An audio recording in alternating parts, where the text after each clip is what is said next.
In this part, we will answer what is mechanical design and the different phases of design processes and the other consideration that must be taken into account in mechanical design.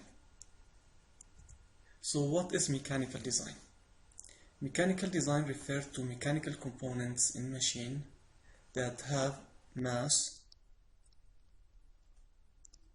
and carry loads in addition to other functionalities.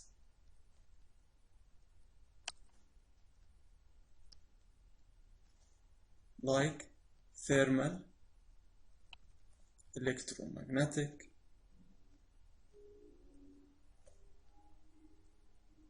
and other requirements.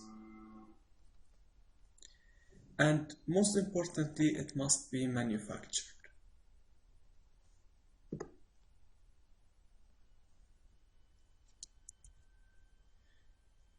And what is design in particular? Design is to formulate a plan to solve a problem or specific need. If this design ends up with a product, actual product, this product must be functional, safe, reliable, it must be competitive, and of course usable, and as we said, it must be manufactured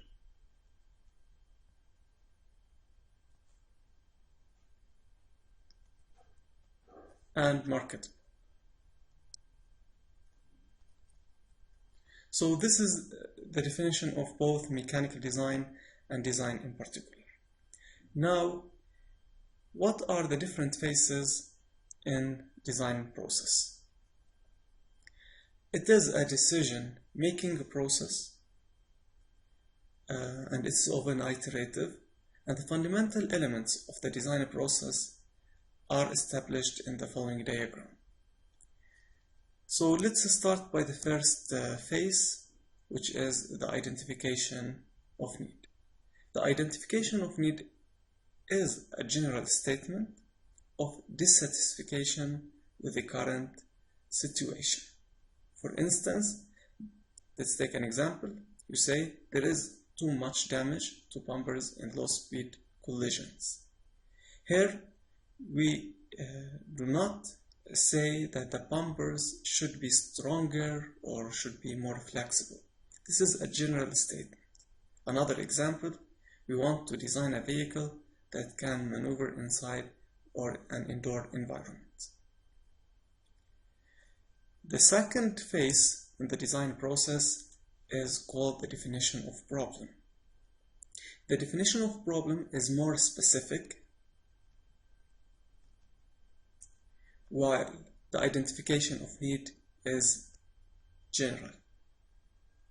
So the definition of problem is more specific and must include all the specifications for the thing that to be designed, like the objectives and goals,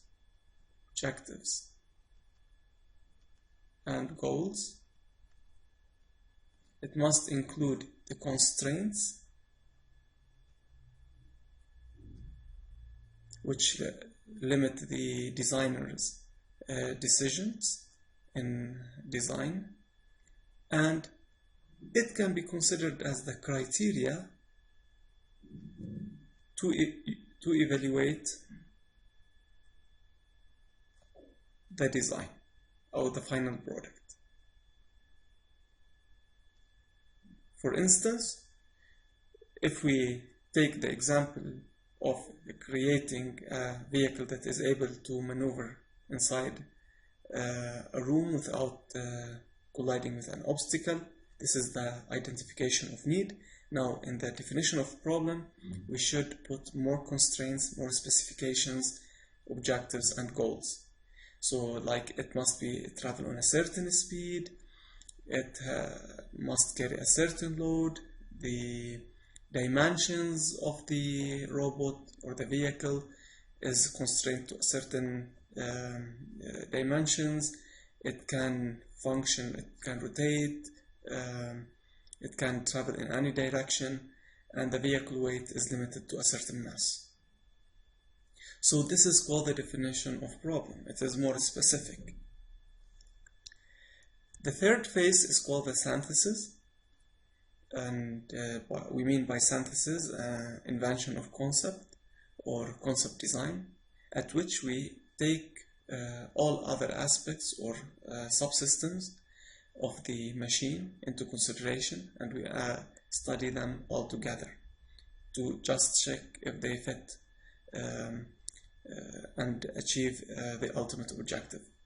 So, and this requires an intensive literature, concept generation, and dividing of the system into subsystems, and then combine all those subsystems into one final design and assess it based on a decision matrix. The fourth phase in the design process is called analysis and optimization, at which we try our best to have a mathematical model, and we mean by mathematical model an abstraction of the physical world. And finally, we evaluate our design, and actually we test our prototype in laboratory, and we see if our design satisfy the requirements and our need. And on the last step, we need to present and communicate our design to maybe to customers or to the management. And this is a very important skill that each of us as engineers must be equipped with. And as we said, the design process is an iterative process at which it may require to return to an earlier phase of the process. As an engineer, you should always take into consideration the constraints and the requirements, like we need to manufacture a shaft with a certain strength, and therefore we need to know which material to choose, and so on. So there are several constraints and considerations must be taken, like the functionality, the strength, the cost, the weight, the life, the shape, the size, and so on.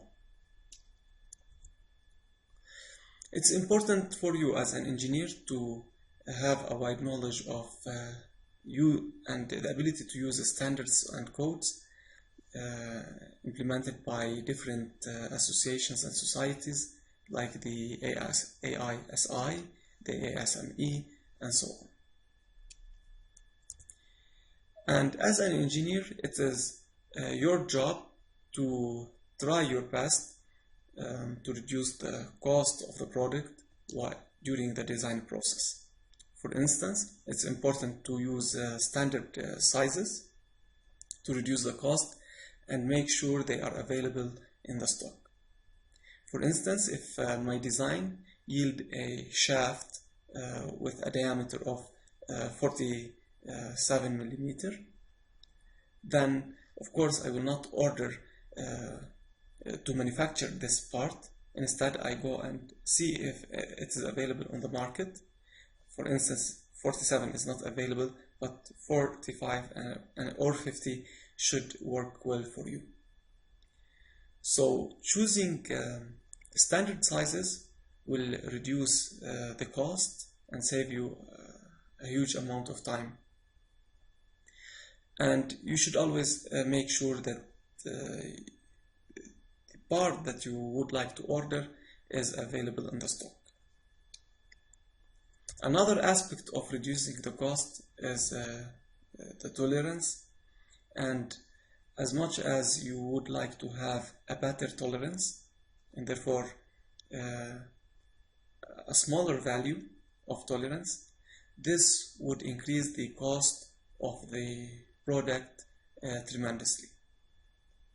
And therefore, if you want, for instance, to have a good tolerance by having, like, take an example, finer surface, this requires machines with some specifications, and thus their production quantity will be reduced. And in addition, as you increase the as you would like to improve the tolerance, this requires an additional inspection and many more. And therefore this would affect the cost of manufacturing the part hugely. So in this session we discussed the definition of mechanical design and the design in particular. We looked over the design processes from identification of need to communicating your product with the management or the customer. And we discussed some other considerations in design, like the ability to work with standards and codes to reduce the cost.